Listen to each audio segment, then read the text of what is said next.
Seterusnya kita nak membawakan gambaran yang dikatakan tadi. Topik kita adalah wajarkah UPSR dan PT3 dikembalikan?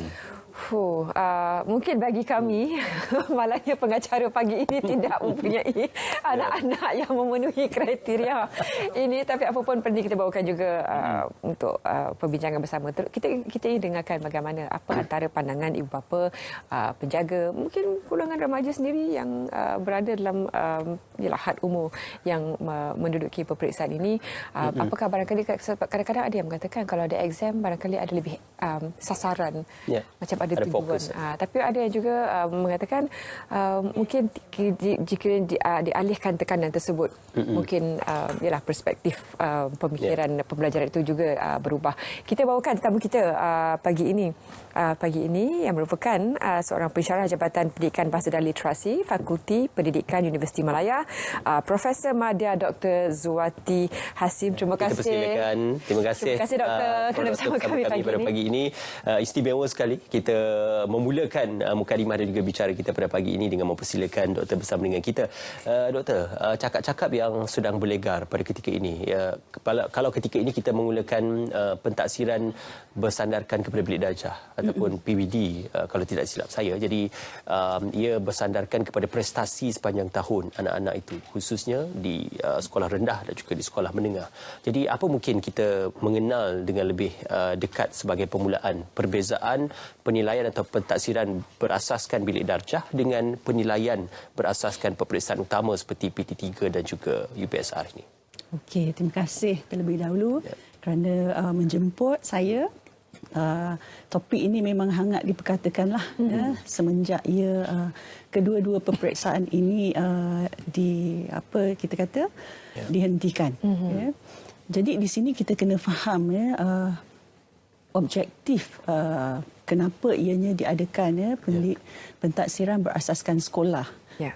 Sekarang kita cuba untuk menginsankan peperiksaan, bermaksud di mana peperiksaan yang sedia ada UPSR dan PT3 itu dikategorikan sebagai peperiksaan taruhan tinggi. Taruhan tinggi di mana ia memberikan kesan yang atau risiko yang tinggilah. Sekarang kita lihat berasaskan ujian tersebut, peperiksaan tersebut, kita dah nampak kesannya di mana murid belajar untuk berjaya dalam peperiksaan. Bukan belajar kerana inginkan ilmu tetapi untuk berjaya dalam peperiksaan. Tetapi konsep PBS berlainan di mana PBS ini kita lihat pentaksirannya berterusan dan kita nak setiap murid itu mendapat manfaat dari pengajaran di dalam kelas, sama ada di dalam kelas atau di luar kelas. Secara keseluruhannya kita nak tengok perkembangan holistik murid-murid di sekolah. Pandangan doktor sendiri melihatkan sejak peperiksaan ini dihentikan dan apakah ada sebarang perubahan signifikan dari segi bagaimana mereka menerima satu subjek itu? Kalau dulu semuanya exam based, tapi sekarang bila tiada exam, apakah ini memberikan satu perspektif yang lebih bagus ataupun perlu dibawakan semula exam ini sebenarnya, doktor? Kalau tanya saya personally, saya rasa teruskan PBS pada pendapat saya. Tetapi di luar sana ada ibu bapa yang atau stakeholders lah, pemegang taruh yang inginkan peperiksaan dikembalikan atas dasar perlunya motivasi untuk pelajar belajar. Di situ kita lihat motivasi ini adalah adakah kerana peperiksaan motivasi dibentuk. Sebenarnya kalau dalam pendidikan motivasi ini berbagai cara. Dengan PBS sebenarnya kita boleh memotivasikan murid-murid kita dengan lebih. Di mana dalam sistem PBS penilaian itu secara berterusan. Dan dilakukan di dalam bilik darjah. Apabila di dalam bilik darjah, kita ingin membangunkan komunikasi antara guru dan murid. Di situ juga kita nak bina komunikasi antara guru dan ibu bapa. Di sini kita nak memainkan peranan ibu bapa terhadap sekolah dan perkembangan pembelajaran anak-anak.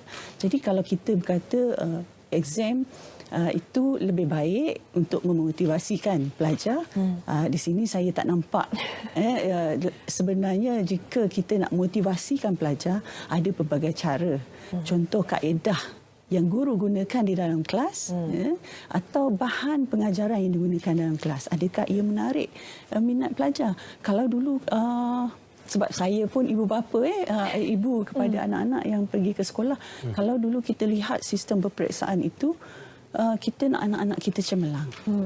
Kita bandingkan anak-anak kita dengan anak-anak yang lain. Jadi tekanan terhadap ibu bapa itu turun kepada anak-anak. Di situ anak-anak kita lihat, bila kita kejut pagi pergi sekolah, lihat nak pergi sekolah kadang-kadang.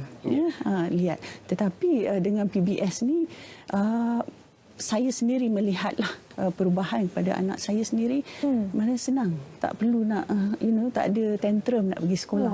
Dia rasa macam walaupun kita nampak macam seolah-olah tiada pembelajaran, sebenarnya murid itu belajar secara indirectly dalam kelas, dan ianya belajar dari kawan-kawan juga. Konsep kita panggil zone of proximal development, scaffolding. Mereka belajar dari kawan-kawan dan belajar dari guru. Doktor, ada juga setengah pihak berpandangan bahawasanya walaupun kita berdebat berkenaan perlu atau tidak peperiksaan, di akhir sesi persekolahan iaitu SPM tetap perlu diambil dan juga diduduki oleh para pelajar. Jadi cadangan supaya UPSR dan PT3 ini diadakan supaya menyediakan para pelajar ini dengan satu sistem peperiksaan yang besar di peringkat nasional, supaya bila SPM nanti tidak terlalu terkejut ataupun tidak terlalu orang kata kurang biasa dengan sistem peperiksaan yang markah itu dinilai 100% bersandarkan kepada hari peperiksaan. Jadi apakah cadangan untuk PT3 dan UPSR ini sebagai persediaan kepada SPM satu cadangan yang boleh difikirkan sesuai? Okey. Di sini saya nak tekankan, bila adanya PBS tak bermaksud tak ada exam. Jadi exam tu tetap ada, cuma pelaksanaannya berbeza. Kita tak nak anggap UPSR sebagai high stake exam, peperiksaan taruhan tinggi, sebab menyebabkan pressure kepada kanak-kanak. Dan PT3 sendiri, kalau dulu kita ada PMR, SRP, dulu kerjaya mengguna pakai SRP. Orang boleh minta kerja dengan sijil SRP, tetapi kini tidak lagi. Kalau kita nak kata SPM, perlunya PMR itu, PT3 itu untuk menyediakan pelajar ke arah SPM, menyediakan platform, nak biasakan mereka dalam peperiksaan. Ini boleh dikendalikan di peringkat sekolah. Di peringkat sekolah, setiap tahun atau sepanjang masa pelajar dinilai, tetapi akan ada ujian-ujian tertentu secara standard, yang boleh dikelompokkan sebagai mengikut daerah atau negeri. Tidak semestinya di peringkat kebangsaan secara menyeluruh macam SPM, kan?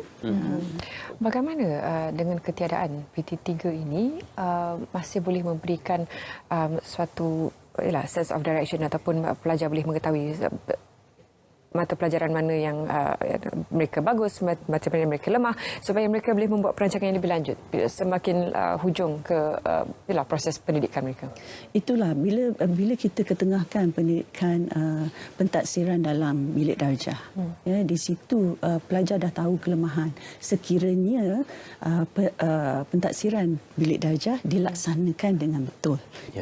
Maksudnya di sini pelaksanaan di peringkat perancangan cantik. Di peringkat pelaksanaan ni kita nak tentukan bagaimana ianya dilaksanakan. Kalau kita cakap tentang pentaksiran, dia ada dua jenis. Satu formatif, dan satu lagi summatif.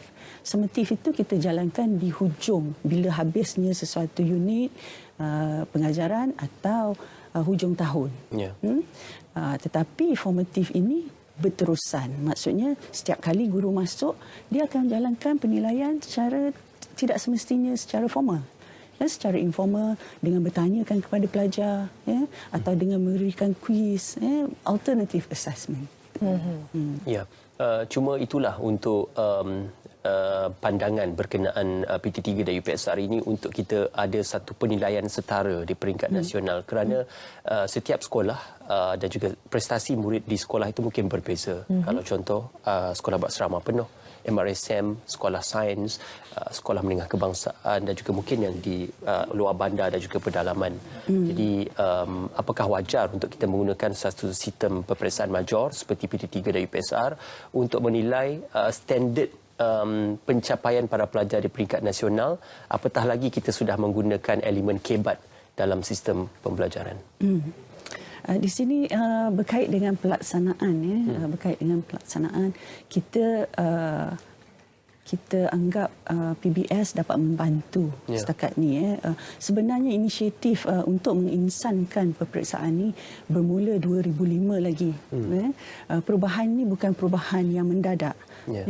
Jadi bila kita kata perlukah ada standard secara kebangsaan, kita boleh ada, tetapi tidak semestinya diadakan secara macam sebelum ini. Dia boleh diadakan di peringkat sekolah. Cuma soalan yang sama dijalankan dan dinilai. Dari segi kata ketelusan. Jadi di sini kena adalah integriti, kena ada vetting session untuk lihat bagaimana soalan dibentuk, adakah ia menepati objektif pembelajaran atau pengajaran. Selain dari itu, kita kena lihat juga ni dengan klasifikasi sekolah-sekolah. Kita nak menggalakkan formative assessment adalah assessment for learning, kita kata, untuk pembelajaran. Sekiranya contoh kita minta guru nilai pelajar di dalam bilik darjah, tetapi di atas masih minta direkodkan segala-galanya.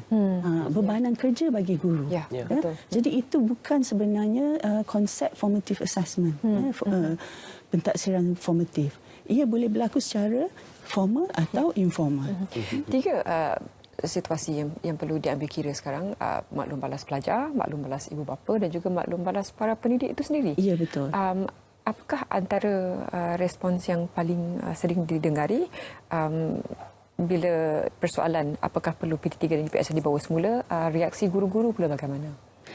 Sama juga dengan ibu bapa, ada guru yang menyokong, ada guru yang ke arah PBS. Bila mereka ke arah PBS, maksudnya mereka memahami konsep sebenar PBS dan PBD. Kalau di sini saya lihat di pihak kementerian sendirilah perlu mengadakan satu latihan kepada guru-guru dan memberi penerangan jelas kepada ibu bapa. Supaya perubahan ini dapat diterima. Setakat ini sebab kita dah terlampau lama dalam exam oriented system. Pemikiran kita kena dapat A banyak. Kalau tak dapat A tak berjaya. Tak boleh. Konsep itu adalah salah. Sebab bila kita berkatakan tentang multiple intelligences, kita kena raikan perbezaan. Betul. Pelajar pun dia belajar berbeza cara dia belajar. Ada yang ke arah pendengaran, ada yang ke arah visual. Jadi bila kita perkenalkan PBS, kita beri ruang kepada guru untuk pelbagaikan kaedah pengajaran juga. Okey, bukan saja kita bercerita tentang pelajar, tetapi juga kita bercerita tentang the whole system, keseluruhan sistem pendidikan itu. Pelajar, sekolah, guru, ibu bapa dan juga mungkin pentadbir-pentadbir akademik dalam menyediakan ruang untuk melihat penilaian berterusan.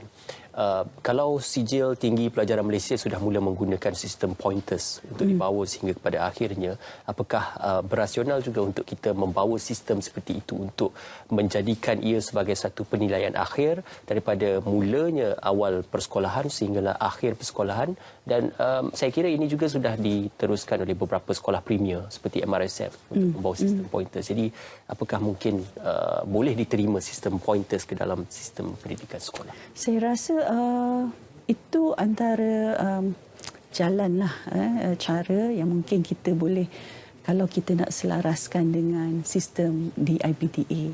Maksudnya kesediaan pelajar, menyediakan mereka di mana mereka lihat bila kita guna sistem pointer tu dia dah boleh selarikan tahap mana dia nak capai kan. Setakat ini belum ada lagi lah, tapi mungkin boleh dicadangkan.